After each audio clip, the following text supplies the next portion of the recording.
আশা করি এতদিন ইউটিউব চ্যানেলে থেকে আমাদের জু গ্রুপটা সম্পর্কে তোমরা ভালোই বুঝতে পেরে গেছো। গ্রুপটাতে 12-15 জন মেম্বার আছে আর তারা কিন্তু অ্যাক্টিভ মেম্বার। তাদের মধ্যে এক মেম্বারের কালকে ছিল অ্যানিভার্সারি। আশা করি তোমরা ফটোতে দেখেছো, আর আগেও আমরা অনেক ভিডিও করেছি এটা নিয়ে। আর তাদের ছিল কালকে অ্যানিভার্সারি মানে মনে আছে আগের বছর একটা আসামের ব্লগ দিয়েছিলাম, বিয়েতে গেছিলাম, ভীষণ মজা করেছিলে, আর সেই ব্লগটাতে তোমরা প্রচুর প্রচুর ভালোবাসা দিয়েছিলে। আর এই ব্লগটা একবার গিয়ে দেখেও নিও, তাহলে তোমরা ভালো করে বুঝতে পারবে যে কী মজাটাই না আমরা করেছিলাম।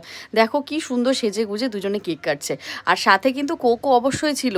আর কালকে গরমটা যেহেতু অনেকটা কম ছিল, যার জন্য কিন্তু সাজতেও খুব একটা অসুবিধা হয়নি। আমার একটু হচপচ হয়ে গেছে, অফিস ছিল, অফিস থেকে রুদ্ধশ্বাসে ছুটে এসে তারপর আবার শাড়ি পরে সুন্দর করে সেজে আবার বেরোতে হয়েছিল। গৌরব আমাদের সাথে যায়নি, আমি, বিল্টান, মৌমিতা আর মা আমরা একসাথে গেছিলাম। গৌরব ওখান থেকে জয়েন করেছিল। আর স্টার্টারটা ছিল ধামাকা টেস্টি। আমি তো খাবো না করে মোটামুটি ভালোই। আর সবাই বলছেন নাকি আমি রোগা হয়েছি, আমাকে একটু কমেন্ট করো তো আমি রোগা হয়েছি নাকি।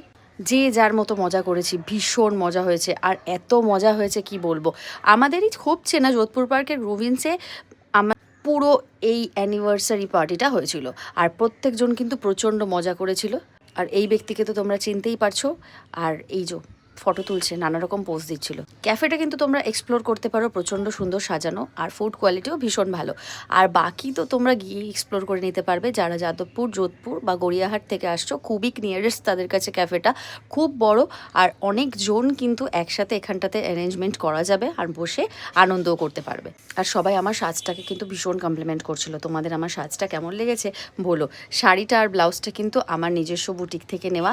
আর ভালো লাগলে কিন্তু অবশ্যই আমাকে মেসেজ করো যে আমাকে কেমন লাগছে। অনেক দিন বাদে আইসক্রিমটা খেয়ে কিন্তু ভীষণ এক্সাইটিং লাগছিলো, বিকজ আমার এত দাঁতের প্রবলেম, খেতেই পারি না কিছু। যাই হোক, তারপর মাকে দিয়ে দিয়েছিলাম। তারপরে একটু কুকু সোনার সাথে একটু খুনসুটি করার পর আমরা বেরিয়ে গেলাম। আর আমি অনেকবার বললাম আমি গৌরবের সাথে যাব, আমি গাড়ির মধ্যে যাব না, কিন্তু গৌরব আমাকে সাথে নিলই না। এত নাকা চেকিং এই সেই করে। কিন্তু তারপর ও আসার পরে আমি কিন্তু ওকে নিয়ে আবার বেরিয়েছিলাম। দারুণ একটা মিষ্টি পান খেয়ে আজকের ব্লগটা এখানেই শেষ করলাম। ভালো লাগলে কিন্তু অবশ্যই সাবস্ক্রাইব করো, আর দেখা হচ্ছে নেক্সট ব্লগ।